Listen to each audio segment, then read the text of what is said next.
Сегодня у нас вот такой день. Вот такое небушко пасмурное и дождь. Дождь, дождь, дождь. И дождь этот, я думаю, будет на целый день. С улицы такой, я в окно открытое вам снимаю, с улицы такой ветерочек свеженький, пахнущий дождем. Но это даже, знаете, приятно. Запах дождя, это приятно. Так что сегодня, я думаю, день будет еще тот.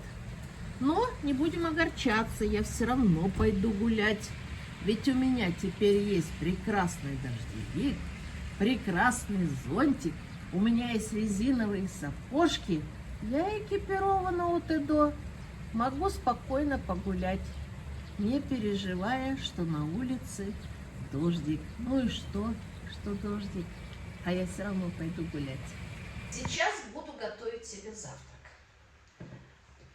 Кто меня смотрит, а я предлагаю, смотрите мои ролики, тот знает, что завтраки у меня всегда очень сытные. Почему?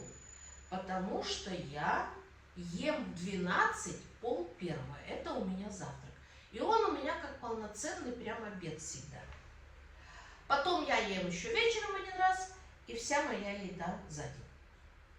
Поэтому завтраки у меня всегда сытные. Сегодня я не изменяю свои традиции, у меня снова будет сытный завтрак. Вот пельменное тесто, обычное пельменное тесто. Мы его раскатываем тонко, тонко, тонко, тонко, тонко, тонко. Мы сейчас его вот в такую длинненькую штучку раскатаем как можно тоньше. Чем тоньше вы раскатаете тесто, тем вкуснее будет ваше окончательное сготовленное изделие. При тонком тесте будет вкуснее, поверьте. Я уже такое ела.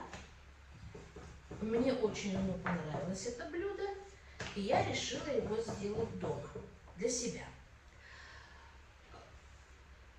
Вот кто делает манты, тот знает, чем тоньше тесто на манты, тем манты вкуснее. Главное правильно сделать тесто. Ну, как делать правильно манты тесто, я вам честно скажу, я не знаю.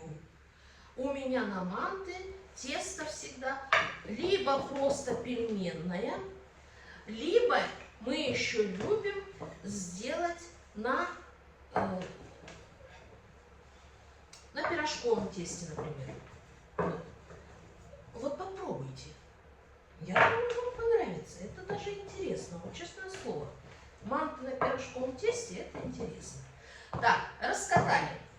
Вот здесь у меня фарш говяжий. Просто говяжий фарш с добавлением немножко куриного мяса для мягкости.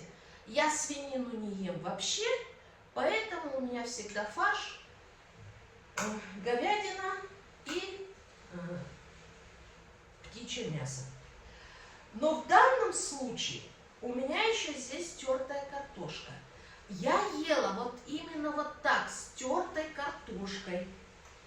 Вот берем этот фаршик, кто делает с добавлением свинины, ради бога, делайте. Это не изменит особо блюдо. Ну, немножко вкус будет другой, но кому как нравится. Я же прекрасно понимаю, что кто-то любит с говядиной, кто-то любит, чтобы там еще свининка была. Ради бога, кушайте на здоровье.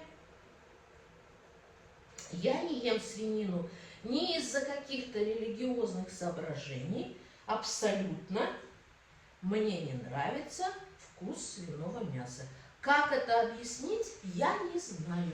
Ну, не нравится. Потом вот так вот заворачиваем. Вот такая штучка получается. И готовим это на пару, как манты. У меня есть паровачка, и маленькая пароварка у меня есть, вот как бы только для себя. Ну и большая есть. Вот. Готовится все это на пару. И поверьте меня, это очень вкусно.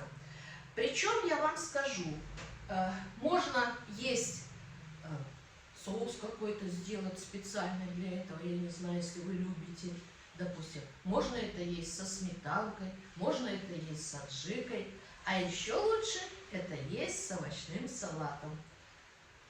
Вот приготовьте, попробуйте и напишите мне, понравилось вам или нет. Буду ждать от вас обратной связи. Готовьте. Ну вот такие вот эти штучки получились. Чуть на видео они какие-то темноватые. Фактически нет, совсем не такие темные. Я думаю, они будут вкусные. Можно побольше мяса. Но так как я мясо не очень люблю, у меня здесь мяса внутри не очень много. Так, и вот еще я себе сварила перепелиных яиц на добор белка. Вот приспособилась яйца варить в турке. Ну, прекрасно. Так как мне, например, если большое яйцо надо одно, тут даже 2 помещается. Можно сварить даже 2. Вот, а перепелиных так, сколько хочешь. Вот здесь у меня 8 штук перепелиных яиц. Ну вот, завтрак мой готов. Я еще сварю сейчас кофейку, позавтракаю. Дождь у нас то идет, то нет, неважно. Соберусь и пойду за овощами.